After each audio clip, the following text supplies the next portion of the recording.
বিপিএলের ১১তম আসরকে সামনে রেখে সবচাইতে কম বাজেটের দল গড়েছিল দুর্বার রাজশাহী। আর তাই খুব স্বাভাবিকভাবেই ড্রাফটের পর ভক্তদের কাছ থেকে অনেক বেশি সমালোচনার শিকার হয়েছেন তারাই। বিশেষ করে বিদেশি প্লেয়ার দলে ফেরানোর দিক থেকে পুরোপুরি উদাসীন ছিল উত্তরবঙ্গের প্রতিনিধিরা। কিন্তু এবার টুর্নামেন্টের আরও ১ মাস বাকি থাকতেই টনক নড়েছে তাদের। নড়ে চড়ে বসতে শুরু করেছেন রাজশাহীর টিম ম্যানেজমেন্ট। অবশেষে একাধিক বড় নাম নিয়ে হাজির হচ্ছে ফ্র্যাঞ্চাইজিটি। এমনকি এরই মধ্যে প্রায় পাকাপোক্ত তাদের অধিনায়কের নামও। এবারের বিপিএলে আর মাত্র বাকি আছে ১ মাসের মতো সময়। যদিও বিপিএলকে ঘিরে এবার দর্শকদের উন্মাদনা ও উচ্ছ্বাস রীতিমতো চোখে পড়ার মতো। শোনা যাচ্ছে অতীতের সবগুলো আসরকে নাকি ছাড়িয়ে যেতে পারে এবারের আসর। দলগুলো থেকেও অবশ্য মিলছে তেমন কিছু আভাস। গত কয়েকটি আসরের তুলনায় এবার সব দলে আছে একাধিক দেশি বিদেশি তারকা ক্রিকেটার। তবে সেদিক থেকে এতদিন বেশ পিছিয়ে ছিল নবাগত দুর্বার রাজশাহী। দীর্ঘ ৫ বছর পর বিপিএলে ফিরেছে রাজশাহী বিভাগের কোনো ফ্র্যাঞ্চাইজি দল।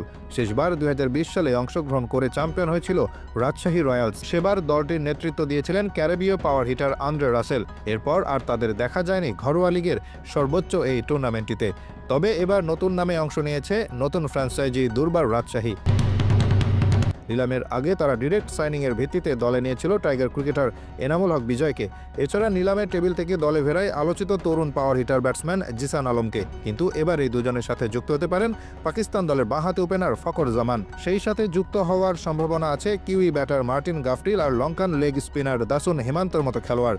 এমনকি আরও ৩-৪টি বড় নামও আমলে আছে তাদের। ড্রাফট থেকে মাত্র ২ জন বিদেশি খেলোয়াড় দলে নিয়ে বেশ সমালোচিত হয়েছিল তারা। কিন্তু এবার এর কারণ জানিয়েছেন দলটির কোচ হতে যাওয়া মেহরাব হোসেন অপি। তার কাছ থেকে জানা যায় ইতিমধ্যে পাক পাওয়ার হিটার ফখর জামানের সাথে কথাবার্তা চূড়ান্ত হচ্ছে তাদের। এমনকি টুর্নামেন্টের মাঝপথে যোগ দিতে পারেন আরও বেশ কিছু তারকা ক্রিকেটার। সেই সাথে যুক্ত হবে আরও বেশ কিছু বিদেশি। এ বিষয় নিয়ে তিনি বলেন, আমরা মূলত বিদেশি ক্রিকেটারের জন্য অপেক্ষা করছিলাম। এখন বেশ কিছু ক্রিকেটারের সাথে আমাদের কথা চালাচালি হচ্ছে। ফখর জামানের সাথে চুক্তির বিষয়টা অনেকটা এগিয়েছে।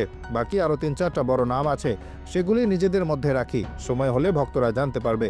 আমরা সুপার 4-এ খেলার মতোই দল করছি। এখান থেকে মোটামুটি বলা যায় বর্তমান টিম দেখে রাজশাহীবাসীর হতাশ হওয়ার মতো তেমন কিছু নেই। আসলে এখনও চমক বাকি আছে ফ্র্যাঞ্চাইজিটির কাছ থেকে।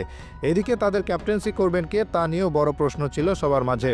সিনিয়র কোনো ক্রিকেটার না থাকায় তাসকিন, বিজয় অথবা যুব বিশ্বকাপ জয়ী আকবর আলীকেই পছন্দের তালিকায় রেখেছিল সমর্থকরা।